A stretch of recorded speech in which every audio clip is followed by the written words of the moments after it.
Book of Genesis. In the beginning, God created the heavens and the earth. Now the earth was formless and empty. Darkness was over the surface of the deep, and the Spirit of God was hovering over the waters. And God said, "Let there be light." And there was light. God saw that the light was good, and he separated the light from the darkness. God called the light day, and the darkness he called night. And there was evening, and there was morning, the first day. And again, this is exclusive, right? I didn't even share this in the class yet. So y'all about to get something just being on with me late at night that my students didn't even get yet. All right. Now, I ain't going to give y'all everything because y'all need to get in class, right? This took a lot of time to put this stuff through, to think it through and so forth. But I'm going to give y'all a good scoop on things, right? So let me start here. Oh, I gotta edit that. All right, so this is called, so those of you who just joined, this session is called Slide With Me. So Slide With Me is going to be live stream sessions that I do on Patreon, where I'm taking my research, I'm organizing through it, and I'm putting it in a slide deck for a future presentation. And I give the behind the scenes behind, well, why did I think about this? Why did I think about that? Where did I pull this from? Why am I referencing this? Why I'm not talking about that? So if you're interested in the Slide With Me series, because, Slide With Me in street terms is like, yo, we about to go ride on somebody, they'll get the hammer, let's go, handle business. But on this side of the fence, right, on the spiritual side of the fence, it's like, yo, let's research together, right? Let me show you how to put these slides down, you know what I'm saying? So we can kill this dogma, you know what I'm saying? Because for us, this is fully loaded, you know what I'm saying? So you're just going to slide with me, bro. This is how we going to do it. So we're going to slide. All right. Okay. All right, slide. Let me stop. We got to slide. Hold on. Let's pull it up. Let's pull it up. All right. Oh, praise to the Most High. All right. Shout out to Emilio Olivier. Hopefully I'm saying that right. Shalom Scott, Garrett Headley, Shalom King. What's going on? Yeah, man. Yeah. See this? Yeah, bro. See this? It's crazy, bro. Tell me about it. You see this? It's crazy. It's just crazy, man. It's crazy. I don't know what happened to me. I must have fell off the bed and bumped my head and didn't even know it, bro. But yeah, it has increased my productivity by 28%. So anyway, if y'all want the numbers, let me know. I'll put a pie chart out there. Y'all can see what it looks like. Or my pivot tables from Excel, right? All right, so let's start off right. So this is Elohim, right? Elohim, right? All right. So this Hataf Segol here is a shortened sound. We have the Aleph, which typically is a consonant that does not have intrinsic value, phonetic value. So one is ascribed to it via the diacritic mark that you see here, the Nakud. Then you have your Lamed here, and your Lamed has a Hulam, which is the O sound, the Lo, Lo. Then you have your Ha, Lo. Then your Hirk, your Yod. So whenever you see your Hirk and Yod, that has the E sound, the E. Lo, Him. This is your final mem right here, or mem sofit. So your Elohim. So the question is, well, why do you have Elohim here? Oh, gotta delete that. That's not supposed to be there. Hold on. I gotta delete that. So duplicated the previous slide. Let's move that out of here. All right, this is nice and clean. All right. It's Elohim, right? So you're gonna say, well, why are we dealing with Elohim? Because remember, this particular class is dealing with Genesis 1:1 as an example to show you how much depth there is in the actual passage that you never seen before, right? So here we're going to address Elohim. So now in the first class, this is class 2. First class, we did the grammatical lexical analysis. So we went through the grammar and learned the grammar of this particular word and its syntax with other constituents, grammatical constituents within the clause. Right. So we showed you noun verb agreement or verb noun agreements. We showed you things like the direct object marker, accusative, the definite article. So we went into all of that. Then we went into the lexicon to look for definitions of each of the words. It's supposed to be 7 words, right? It's there intentionally because there's 7 days of creation in Genesis 1. But we went into each word in Genesis chapter 1, verse 1, right? So we went into each word, defined each word, and then we looked at the syntax, we looked at the grammar, the morphology, etc. Right? That's the first class. Now that class is available. So if you sign up, you can get access to that class as well, right? So that class is still up. Now, this particular class is dealing with the context, right? So here, I'm not going to go into all the grammar and the lexical analysis that we did in the first class. The second class, we're just dealing with the grammar. How can we get more insight from the grammar about what this noun means? All right. This noun is very important because this noun is the driver for the entire chapter. Okay. So how can we use the immediate context? So the contextual analysis is whenever you come across a passage in the Bible, we're going to see how much information does the surrounding immediate context within that chapter, how much of it can we read and analyze that can provide more insight into the problem or the inquiry passage? Okay. In this case, it's Genesis 1:1. It's normally translated in English, in the beginning, God created the heavens and the earth. That's a terrible translation, by the way. It's a bad translation. And all modern scholars who are Semiticists, even Christian scholars, Trinitarian scholars, have moved away from that view. Now, if you go to the video that I posted on here on YouTube, a preview of that class we had last Tuesday, I go into the absolute perspective and the headline summary perspective. And that's where traditional Judeo-Christian perspectives come from, right? But then I give you in the class, I give you the perspective that we should see it if we're working inductively with no theological bias. Because when you look at the first 2 perspectives, they have a lot of theological dogma that forces the translation. Because what you'll see is the scholars who work on those positions, they'll break it down grammatically. And at the end, they say, but God can't be, and God can't. The moment that you introduce a theological, philosophical point or worldview as it pertains what God can and can't do, and we can't understand God this way, you automatically include your bias. Let me show you an example of that, right? Before we get into this, let me show you an example of that, right? A great example of that. And why, when you learn these classes, you can challenge these commentaries. I'm gonna show you, right? Check this out. And this is one of the scriptures that I use, right? When I say scripture, I mean one of the Bibles that I use, right? So I'm gonna show it to you, right? Let me share this real quick. I'm gonna show it to you. All right. So watch this, right? I'm about to put you on the game, right? It says here, the creation of the world, right? This is the Net Bible. And again, for the record, I use the Net Bible, 2nd edition with notes, right? Because the Net Bible has the most footnotes than any other critical edition Bible that exists, right? So, and they give it to you for free online, which is wild. So Net Bible, Genesis 1:1 says, in the beginning, you got a footnote 1, God, footnote 2, created, footnote 3, the heavens and the earth, footnote 4. What I want you to do is I want you to look at footnote 1, okay?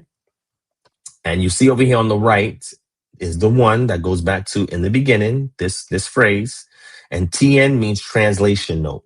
And it says, the translation assumes that the form translated beginning is in the absolute state rather than the construct state, in the beginning of or when God created.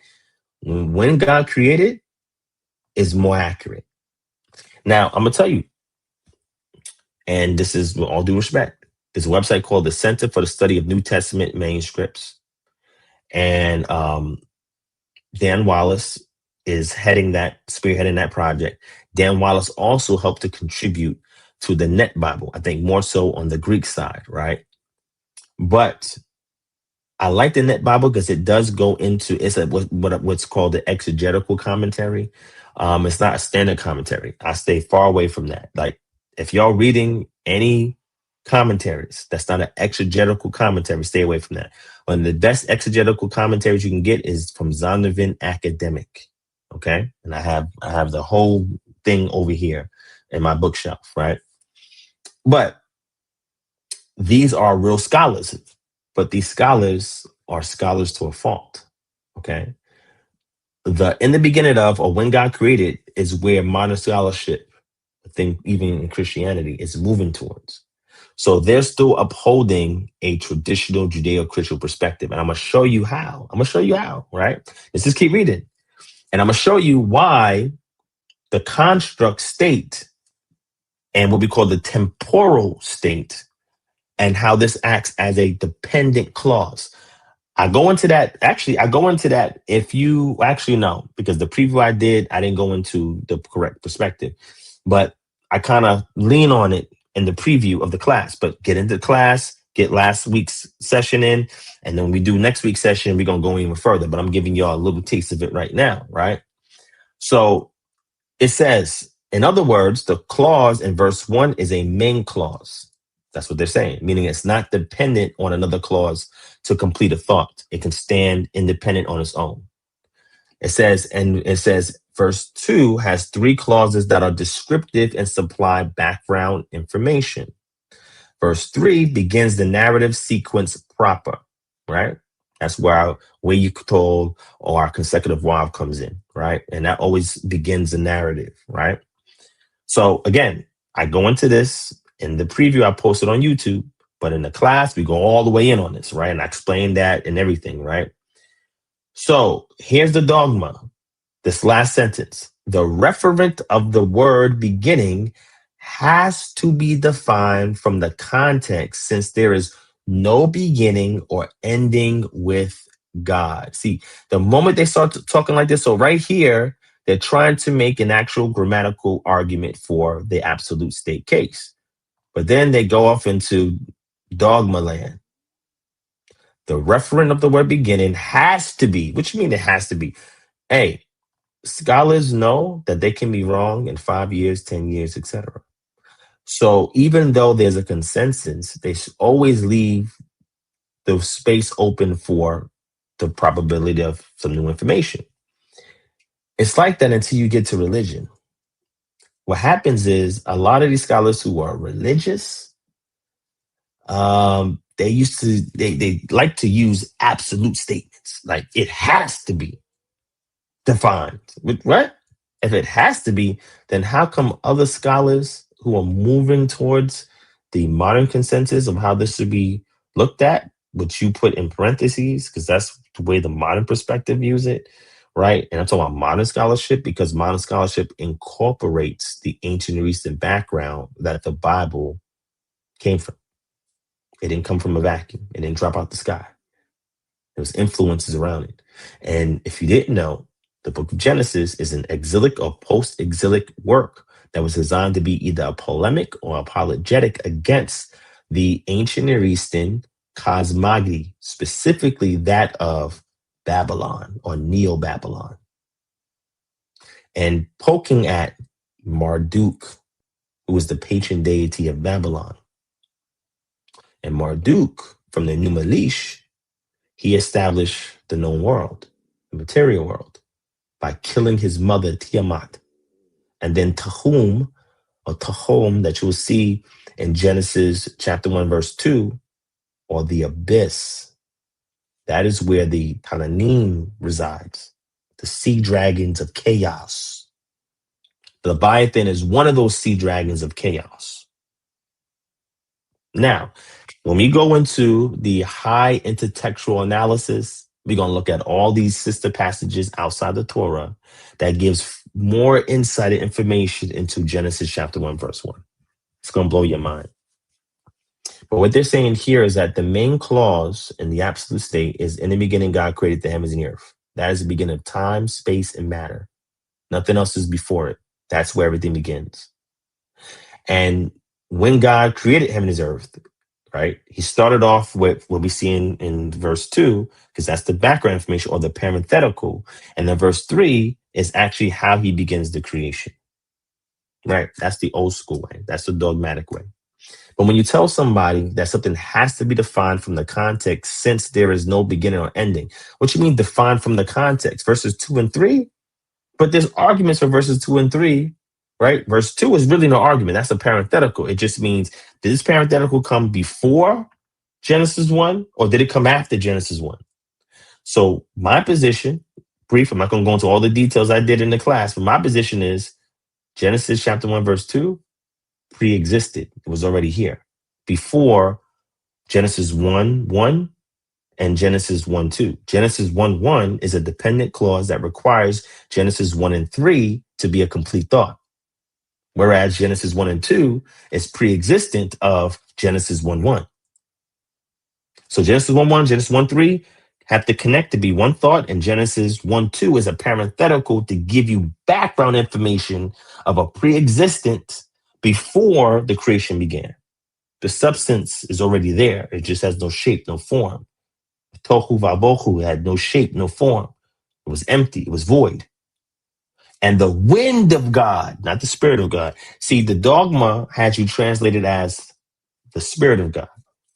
Let me show you something. I don't, you know what? Let me show you something, because this is why you need to get to class. Because in class, we go all depth and all. We don't need gematria. We don't need metaphysics and all of that stuff to explain this stuff, brother. We just looking at the text within its ancient Eastern background, understanding the language, the history, sister cultures, epics, myths, and so forth, right? Cosmogonies, and being able to compare it, right? I'm going to show you something. See, when you translate Genesis 1 and verse 2 as the Spirit of God moved, no, that word there is not translated move. It should be translated as fluttering, the wind of God.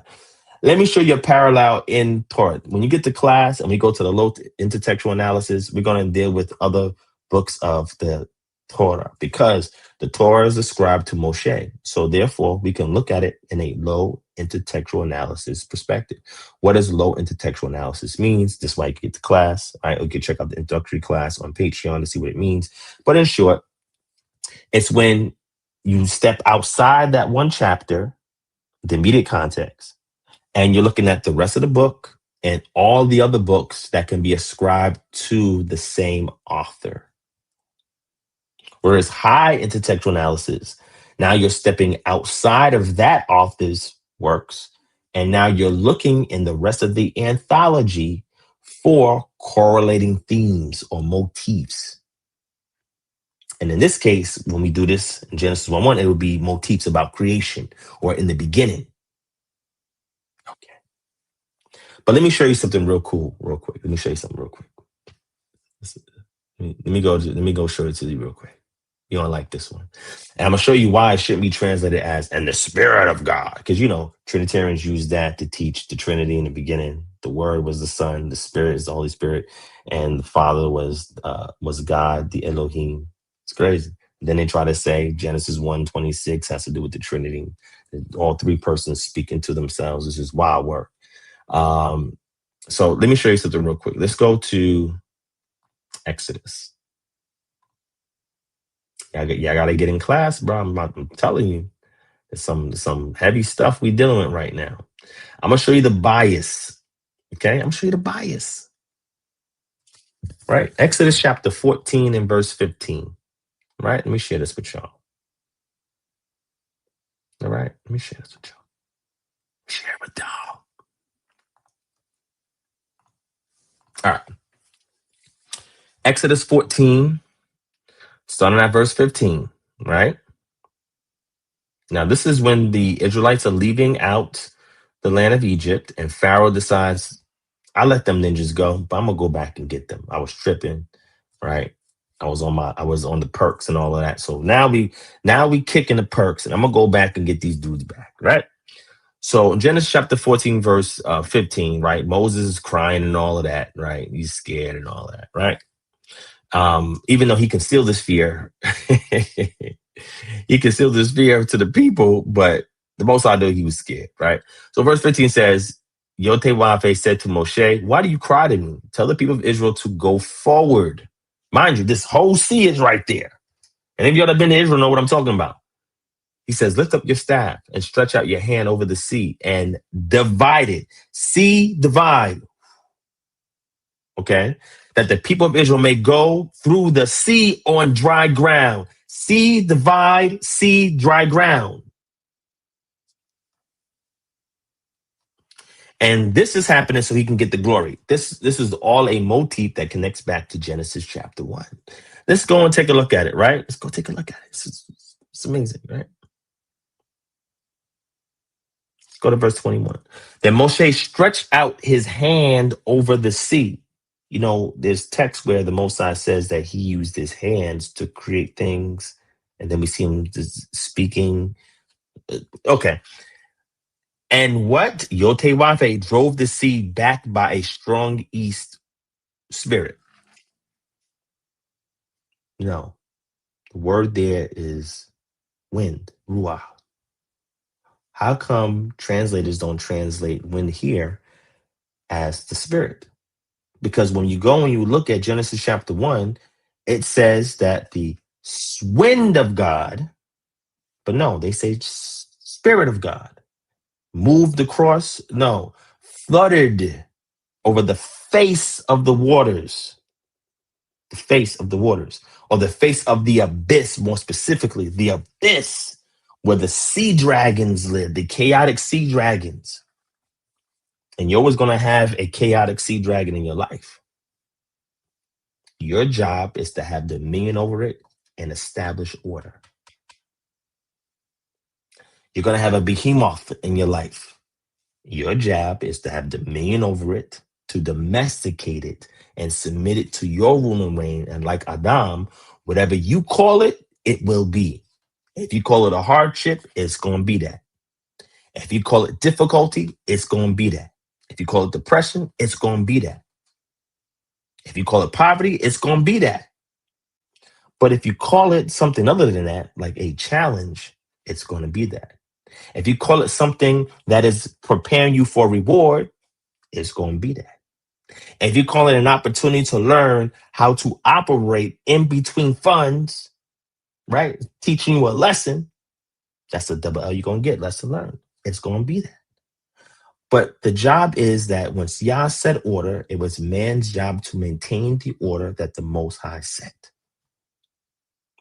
Our job. That's why we're in the image and likeness of him. The one who creates, the one who establishes order, and the one that holds back chaos. That's why when something is ra, it's chaotic. And it needs to be right with tov. It needs to be good. Good means function. Ra means dysfunction. Dysfunction equals chaos. Function equals order. But they don't translate it spirit here.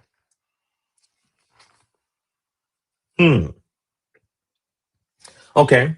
And the people of Israel went into the midst of the sea on dry ground, the waters being a wall to them on their right or their left hand, the waters being gathered so that dry land appeared. Okay. So what I'm saying here is this is sharing parallels with Genesis chapter 1. But yet the dogma forces them to put the word spirit there in Genesis 1, but wind here. Well, this is a supernatural thing because there's no strong east wind that can move the seawater so that dry ground appears. It is a supernatural divine intervention event, phenomenon that's occurring here. Because the same deity that created everything in Genesis 1 is showing up for these people in Exodus chapter 14. This is the same deity. So he's performing a micro act that parallels or correlates to his macro act. And when you read this in the Hebrew, you can see these things. Even in the English, on the surface, you can see these things. In our classes, we go into detail about this and we show you this and we show you where the dogma comes from. The dogma comes from because we have to make Genesis 1 talk about the Trinity.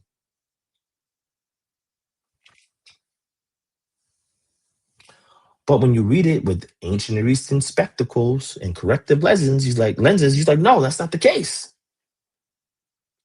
So now in this case, who is this Elohim? And here he says, I'm the God of your ancestors, Moses. They knew me as El Shaddai. You know me as Yotewafe, as I am that I am. Eye Asher Eye, right? Or Eye has sent me to you. But my name forever is Yod-Heh-Wafe. for all generations. The title name, Eye or Eye that I'm giving you, is a performative noun because it's a state of who I am, and I have no beginning. I just simply exist. I have no beginning. Other ancient Near Eastern deities cannot say that. They all have beginnings. And the cosmogony stories all talk about the deity's beginnings, whether it's in ancient Greece or classical Attic Greek. When you read Hesiod's Theogony, you see how those gods came to be. When you read Numa Elish, you get to see how those gods came to be. When you read any Middle Egyptian texts, like looking at the Ogdad or the Ennead, all those gods came to be. But he's the God that's going to go against and judge the gods of Egypt, because those gods have a beginning. This one does not. Those gods rely on substance, something for its sustenance. This deity does not. Pharaoh has no clue about any deity like that, because that's not what he was brought up by the priesthood to know. That is not what's inscribed on the walls that he has read and was taught to read in the Medjugorje. There's a wholly different deity. All those other deities can't say that they're the self-existent one, okay? All of them had an origin. And he's going to judge the God of the gods, plural, of Egypt, right? By interestingly making Moses and Shemot, Exodus 7, and Elohim as well. So he can make one an Elohim. So I actually got a Lexham commentary lexicon that actually goes into details about this, where technically other men were considered Elohim, right? Moses is one of them, as we know. But anyway, so what I'm saying is the theological dogma. Yes, okay, picked it up. So the theological dogma is it won't allow them to translate this as ruach. Then they're clearly not going to say, oh yeah, and the ruach. Well, why not? It must be consistent, because it required some divine intervention for that east wind, because the east wind blows on the sea of reeds. Literally supposed to be the sea of reeds all the time. Nowhere does it move that water up into walls so that dry ground can appear. Only the Creator can do that with creation. And only his Son can do that as well. This is why when the disciples saw Yeshua on the boat and he was able to calm the sea and the wind, when the storm died down, they were, oh, shit. Yeah. Anybody that he sees as his son, he grants them that authority. He grants it to them. They don't have it inherently. He has to grant that to him. Right. So with that said, let's get back to our PowerPoint. So what I want to show you here is that this is how we unravel the dogma, right? We unravel the dogma, and we go into so much detail in the classes. Each class is like an hour and a half. We go into so much information. I put a 15 to 7 minute preview on the YouTube channel. We go in deeper than that. And then I did one for last year as well for the introductory class. We go in deeper than that. And I'm telling you, with this methodology, you can figure any of this stuff out, right? Any of it. So what they don't want you to believe is that there was something that caused the world to be the way it was before the material world that we know it today to be the way it is.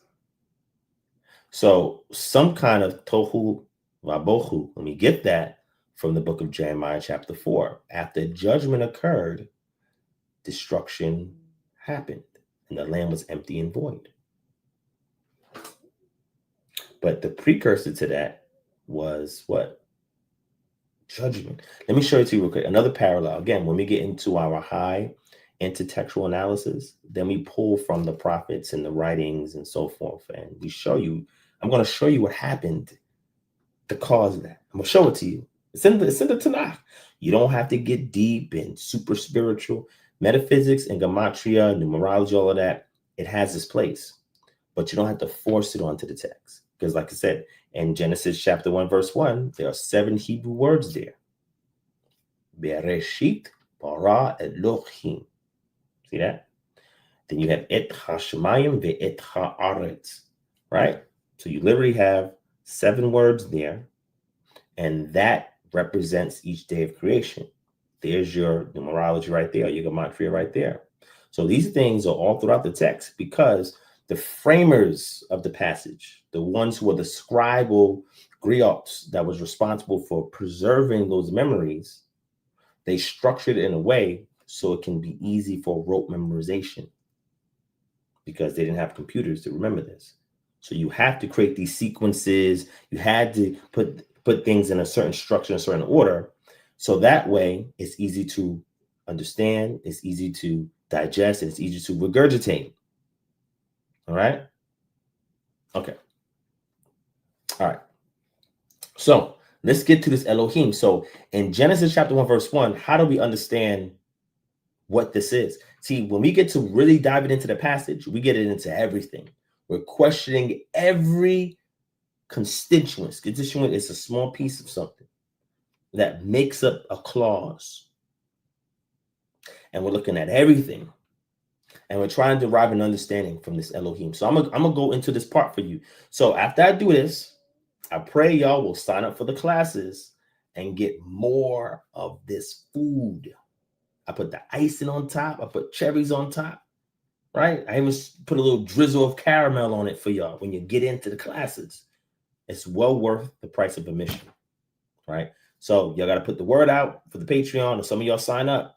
We go heavier than this. It's heavier than we do on our Freestyle Fridays and everything else. Freestyle Fridays, I'm just freestyling. Here, this is the written. We really get down to business. So the question is, who is this Elohim? So from our grammatical and lexical analysis, we look at it grammatically. We identify that it's a noun. However, there's a strange verb-noun agreement that's occurring here. Bara, Elohim. Bara is a singular verb. Elohim is a plural verb. In proper Hebrew morphology, syntax, and grammar, there has to be a number agreement between the verb and the noun. We don't see it here. I'm gonna tell you why in a second, because we're gonna go into this portion. And again, sign up for the class, man. I can't spill all the beans here, but I'm giving you a nice, good chunk of it right here, right? So let's get into the back to the PowerPoint, right? Let's get back to the PowerPoint.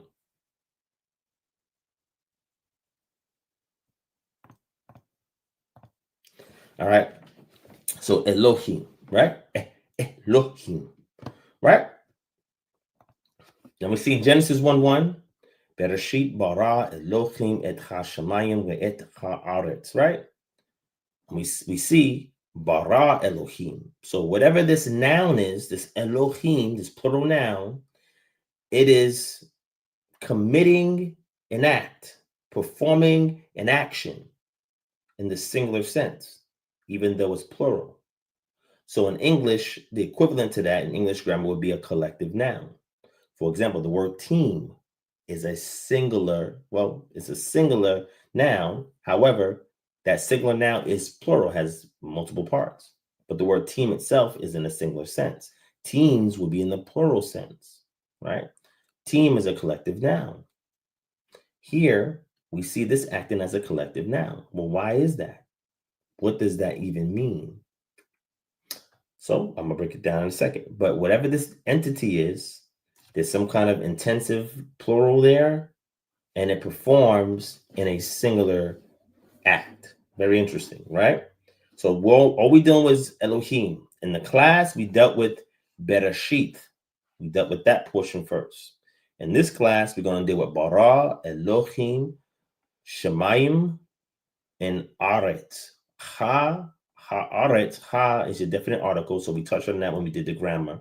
The we'it, we dealt with this in the grammar, and I think that's it. But the Shemayim, so here in the Shemayim, let me use them up here. So you have he, ha is your definite article. Shah, sh sound because of the pointing. Shah, this right here, chametz is the R sound. Shah, ma. This is your mem. This is your patach, your ma. This is not an im because there's no hirik under the mem. When you have hirik yod, that indicates an im sound. Also, this infix, this yod infix, also acts as what we call a matres lecciones. It's when you use a consonant, right, to substitute for a noun or a vowel. You use a vowel sound for a consonant. A consonant lends a vowel sound to the actual writing, right? We see this in English with the letter Y, which interestingly, yod and Y. So in Y in English, Y can be an E sound or an I sound or a Y sound, depending on the word. Same thing with yod. We have the hirik underneath yod, so you have ma, yim. So ma is quick, ah is longer. You have ma, which is shortened, shaw, ma, ye. It's your yod, yim. It's ha, shamayim, yim, not yim, right? So we're going to figure out, what is this shamayim? What is this aretz? What is this bara? What is this Elohim? So we see that it creates. It's a pluralized noun that does a singular verbal action, and it creates. Now that word create, bad translation, terrible translation. Create is really bad. And we're going to get into it to see what bara actually means, right? But create is really kind of loose translation. It doesn't really give you the gist of actually what it is, right? And when it does it in the cow stem, which is the simple active action. That's the simplest action that can be formed, right? As opposed to the PL or the PL, which is the intensive action, or the heathful, which is the causative action, or the action happening to the noun, which is your nifa, which is the passive. So whatever this thing is doing, it's doing it effortlessly. We're going to get into that real quick, right? So now we see that it speaks. We yomer Elohim yehi or wehi or. And he said, because this is the third person masculine singular, and he said, who? Elohim. So in English, it would be, and God said, because in Hebrew, there's a pronoun attached to every noun, and it could be in an imperfect or perfect tense, right? So this is what we get our weyitol, or we get our consecutive wav at, right? So pretty much without this wav, if we just had yomer, right? Without this wav, this would be the imperfect tense, and he will say. But when you have this wav right here, when you have this wav that is in conjunction with the rest of the word, this wav puts it in a perfect tense. And this wav yod together puts it in what we call the weyitol, or the consecutive wav, which means it begins a narrative, right? So now we see this thing is speaking, and it says, let there be light. And there was light.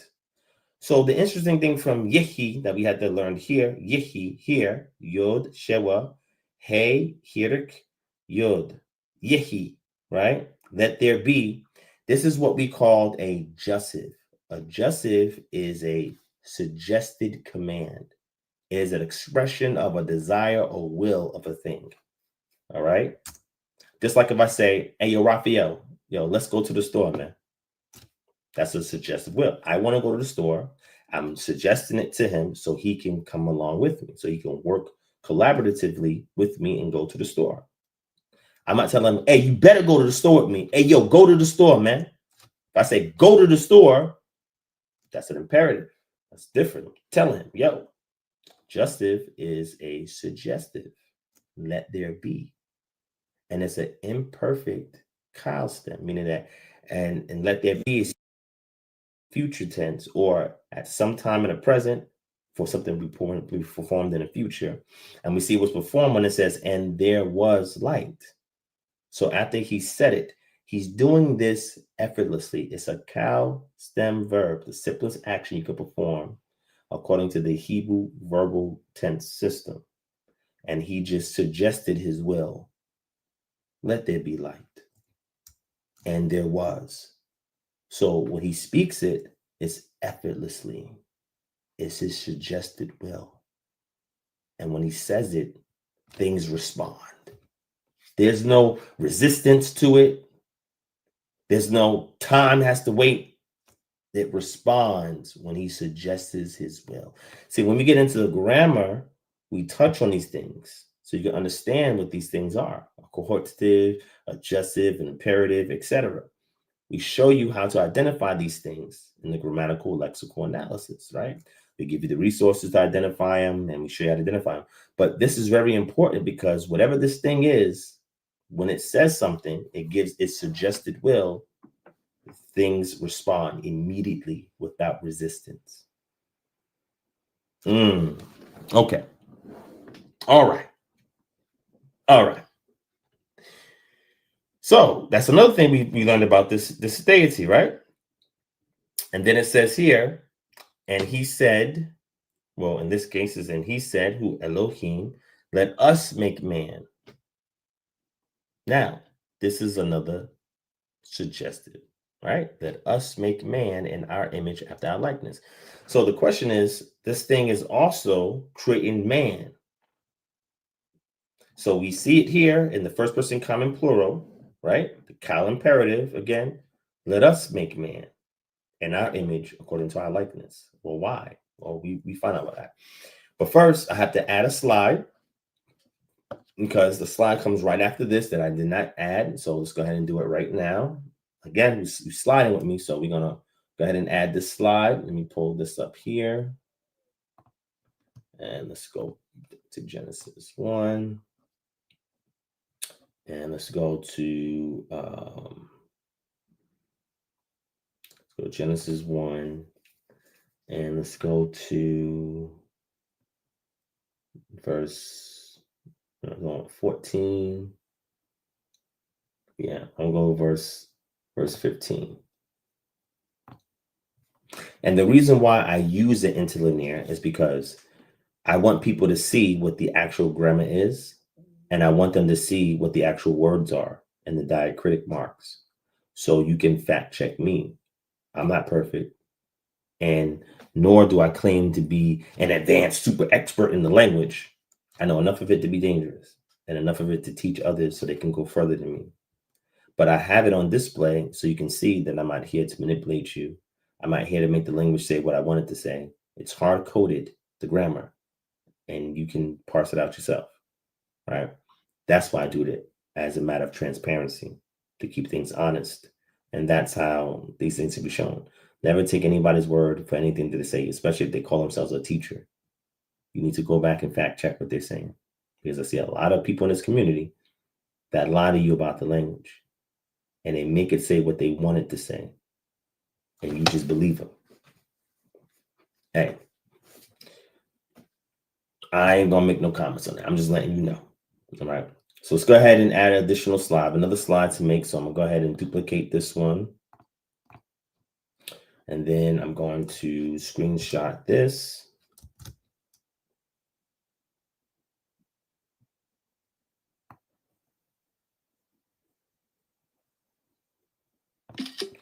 All right. And then we're going to add that onto the screenshot. Well, onto the slide with the screenshot. Delete all of this.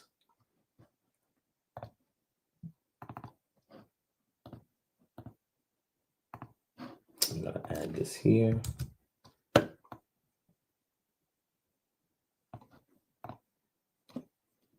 right. And why did I add that?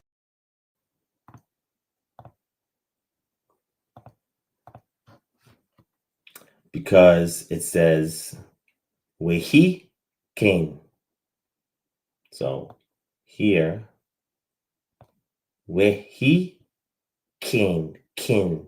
So, and it was so, meaning that when he's telling it, and let them be for lights in the firmament, Birkia, we're going to see what that is, of the heavens, ha-shamayim, right?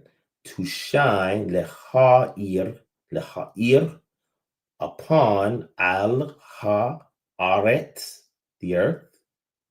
Here, wihi, and it was came so, and it was so. So again, confirming what we read in the previous slide. And he said, let there be, and there was, wehi, or, right? And there was light, or, and it was so. So this is important to know that when it's speaking, right? Simple active voice or simple active action, the simplest verb performed in the Hebrew verb stem. And when he does it, he gets an immediate response, and it was so, and it happens. Going to show something distinct about this entity. Now, this is important, right? So we see when miracles are done throughout the Tanakh, we see why. Because we're learning about the deity here just in Genesis 1. And we've given all of this filler information for Genesis 1, verse 1 to know who this Elohim is. Okay. Genesis 1 and 26. And it says, and Elohim, he said, let us make man in our image after our likeness, right? So we have some of this information here. This is when we go into a source to define what's called the majestic plural. And I should really put it after this one right here. Let me move it over. Let me move it over here. Okay. All right. And I'm gonna read this, right? And this one, I'm gonna read this. There's been a noticeable effort by Hebrew grammarians within the last 10 years to provide an accurate description of the plural of majesty appearing within the Hebrew Bible. Having mentioned Lund's 2016 contribution, another noteworthy article was published in 2013 in the Encyclopedia of Hebrew Language and Linguistics entitled Pluralis Majestatis, Biblical Hebrew. In this entry, John Beckham offers a modern definition. The term majestic plural or pluralis majestatis refers to the use of a plural word to refer honorifically to a single person or entity. It is also called the plural of respect, the honorific plural, the plural of excellence, or the plural of intensity.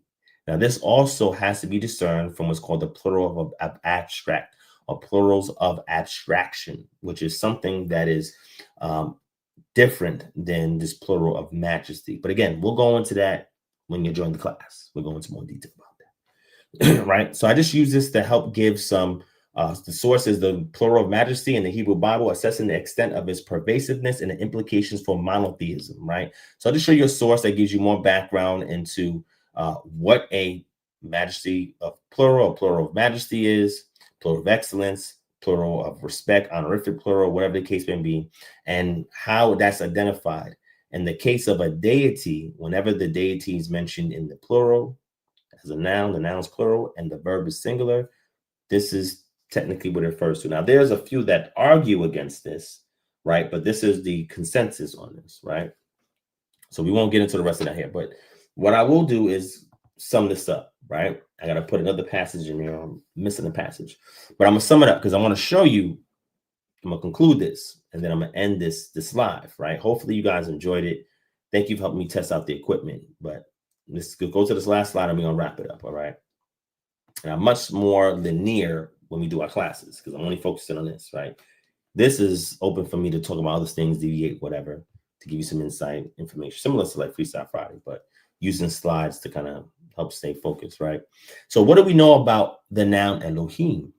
One, it is introduced as a majestic plural by the author, a plural noun with a singular verb, right? Two, it performs the verb bara by making suggestive commands such as let there be light. I shouldn't even have this exclamation mark there. Which utilizes a jussive mood, yehi, to express its will for light to come into existence, rather than a direct imperative or permission. The recipient of its speech, 3, responds to its suggestive commands without resistance, and it was so. This demonstrates its superiority over the object. Put an S there. 4, it refers to itself in the third person in Genesis 1:26, again reinforcing the majestic plural. Okay, this is not a Trinity, 3 persons sharing the same substance, Yahweh, that is speaking together amongst themselves in like a choir sound. No, that's not what's going on here. And when we go further into our high intertextual analysis, we can go into the book of Job and see that when it was creating the earth, at least we know that there was an audience there watching before it even got to mankind. Verse 5, in summary, we witness from Genesis 1 that this entity is the creator of the material world, that the material world, that the heavens, the earth, and all the hosts therein, including mankind. That this entity is the creator of the material world, and that the heavens, earth, and all the hosts therein, including mankind, are contained. 6, mankind is made in the image and likeness of Elohim and was charged to have dominion over all its works in the earth. This suggests that Elohim has dominion over all creation. These 6 points we can gather just from the context of Genesis 1 to learn about this noun called Elohim. Okay. Now, again, as we transverse through the rest of Genesis, as we go through the rest of the Tanakh, we'll get more information about it. But at this point, using the grammar, understanding the grammar, and applying your grammatical understanding of the passage. Also looking in the lexicon to get definitions, not just one lexicon, use at least lexicons. All right. I use at least 7 of them for Hebrew and 8 of them for Greek. Right? Because the key thing is get the common denominator between all the lexicons, and where they agree is where the weight of the evidence lies. Okay. And then once we get past those 2, then we look into the immediate context to see what other points of information from other passages in the same chapter, what they feed to us about this Elohim. Then we're going to learn, as we continue to progress, about Bara. We're going to learn about Shemayim. We're going to learn about Aretz. We're going to learn more information about what these things are. What is the heavens? What is the earth? What does Bara mean? And why is created not a good translation? Stay tuned for our next class session next Tuesday at 5:15 p.m. Eastern Standard Time, entitled KHM Holistic Research Paradigm for Bible Study, Class 2, Contextual Analysis, Part 2.